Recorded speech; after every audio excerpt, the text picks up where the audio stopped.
Good afternoon, YouTubers. This is your zip code freak, Matt Shiny here in the 92805 zip code in Southern California at the ZCF Studios on this Saturday, June 6th again. And we're still in New York as far as zip codes go. 14606, Rochester, New York. Fourth largest city in the state, on the south shore of Lake Ontario in the western part of the state. Uh, Totally grateful recipient of January and February snows. 100 inches on the average per year of that stuff.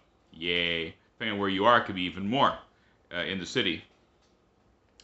Rochester got its start in the early part of the 19th century.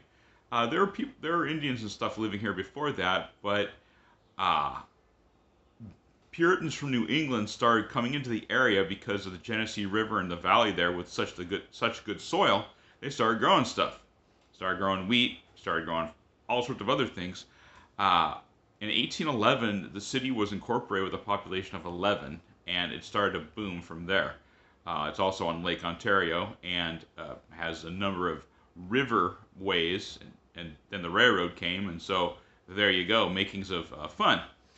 Uh, it became known as the Flower City, Flour, and also the Flower City, Flower, because of the nursery industry that was taking place in the late 19th century and into the 20th century.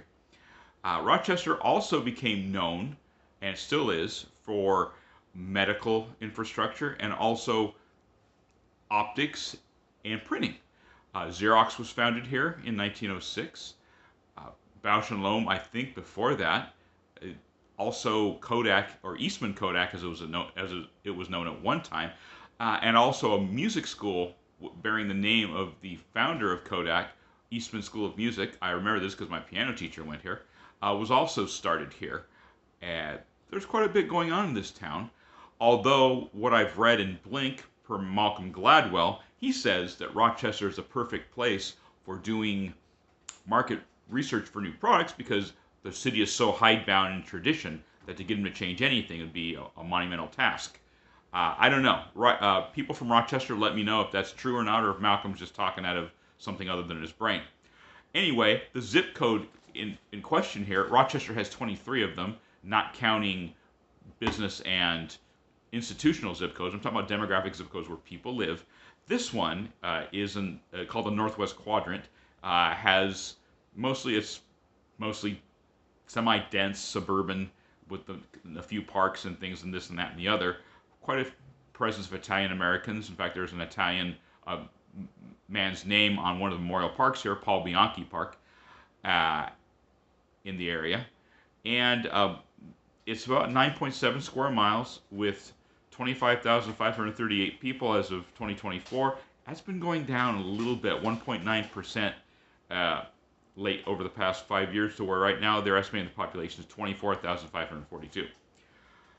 Median age is 43.2 years. Median income is $55,807, and it's $175K for home price value. 49% white, 24.1% black, 17.7% Hispanic. That's the top three. So the metro area itself is just a little over 1 million, and this area is around 20, as I said again, around 25,000 or so. There are people associated with this place that are very well known. Movements got started here, like the women's suffrage movement. Susan B. Anthony was associated with this place. The abolitionist movement before that, with Frederick Douglass, who lived here until his house was burned down, whether it was on purpose or not, or just an accident, not sure. Did not go that far into it. The Underground Railroad was very active here during the time of the Civil War because of its proximity to Canada, and just it was a terminus for this kind of for that activity. And Rochester definitely trends to the liberal side of things. What we would call, well, anyway, it does. In fact, they've been fighting Trump on their status as a sanctuary city.